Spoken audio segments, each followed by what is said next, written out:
That's what's up, man. I already know you had that. Like you said, when I get out there, hey, it's gonna be hell. Man, It's gonna be hell. starving. Who was the quarterback out there? Oh, we had a left-hand dude, man. His name was Bill Burke. He didn't really have a strong arm, but he was a great anticipator. He was crazy accurate. He didn't have a real strong arm. He had that little lofty, kind of ball. He had like that Chad Pennington kind of. Yeah. What I mean? He wasn't really he had that rocket arm, but he was smart. And I don't know if you know, but catching balls from a left-handed quarterback, the ball always got like that little tail on it, like at the end. A little different spin. So that's a real thing, huh? Yeah, man, it's a real thing, man. It really is. But he was a good quarterback, man, and we set records that they still stand to this day. And I was only there for 2 years, man. 2 years, yeah. So you went there 2 years. Go ahead, bro. My fault. No. Go ahead. No, I was about to go to the kind of the draft, that process. Right. Now I was gonna say you played 2 years, 2-time, with all Big Ten. So you jumped on the stage, did your thing, and we can kind of just roll into what what D Buck was going to mention as far as just the whole draft process, like how that go for you. What was they saying? Like, what other receivers was coming out that year? Yeah, I still had one more year left. I had one more year left. And I had to make a decision based off of I solely just made the decision based off of how my mom was living at the time. I mean, I would have liked to stay because I wanted to do things like go to the Rose Bowl, be a Heisman, candidate.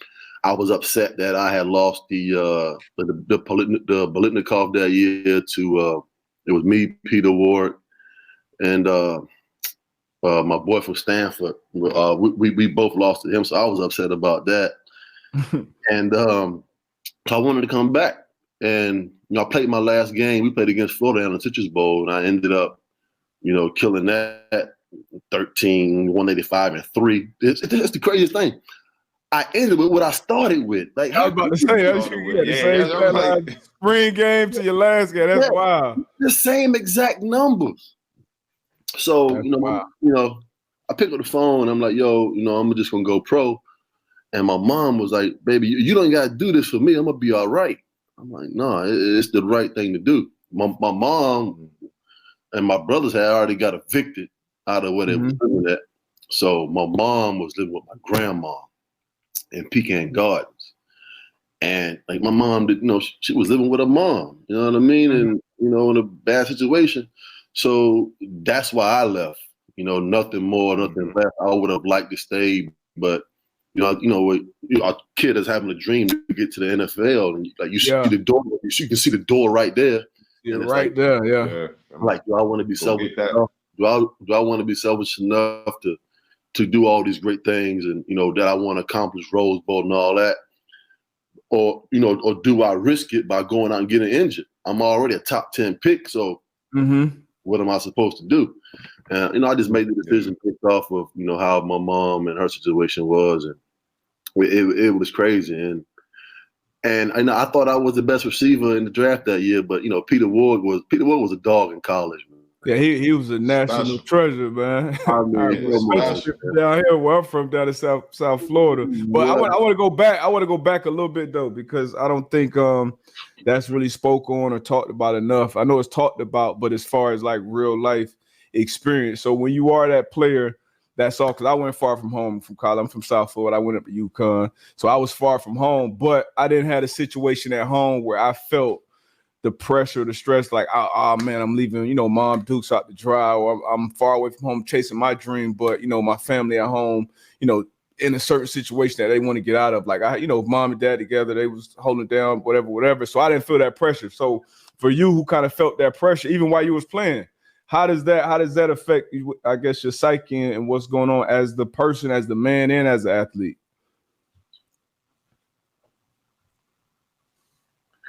Man, you know what? I mean, as being a kid, man, having to make those decisions, and having to make those decisions, based off of what you think is right, where you want to go, where you want to be, and you know the position that your family's in at the time.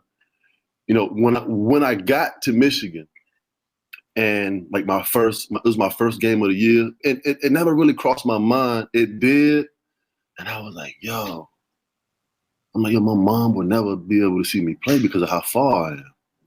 And, you know, my mom had never been on a plane, and she was 40 some years old at the time.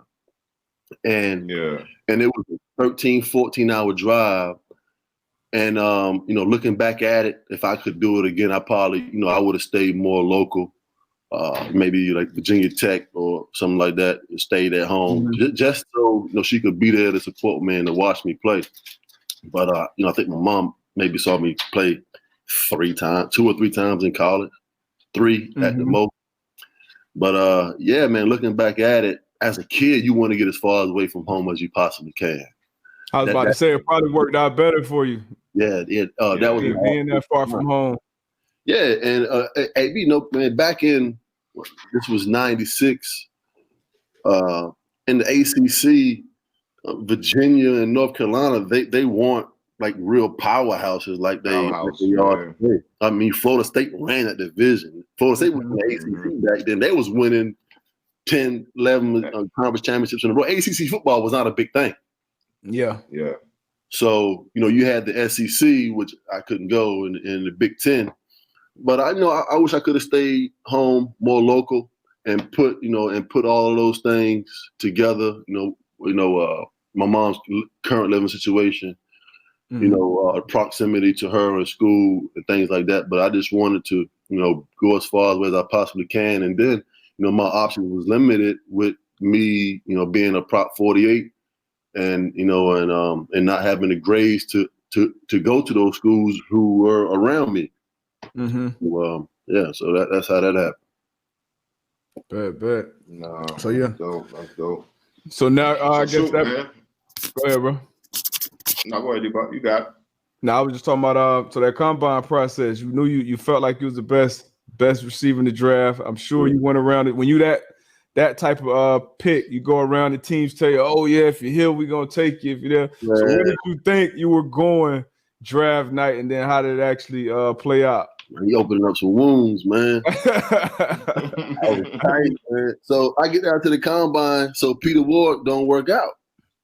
So I'm like, well, I ain't working out. You know, Peter Ward working out, I ain't working out. So, you know, I caught a lot of slack for going way down. And like, yo, like, who the hell you think you are? You ain't working out. I'm like, man, listen, I got a pro day in a couple weeks, whatever. Y'all have said that he ain't working out. I ain't working out.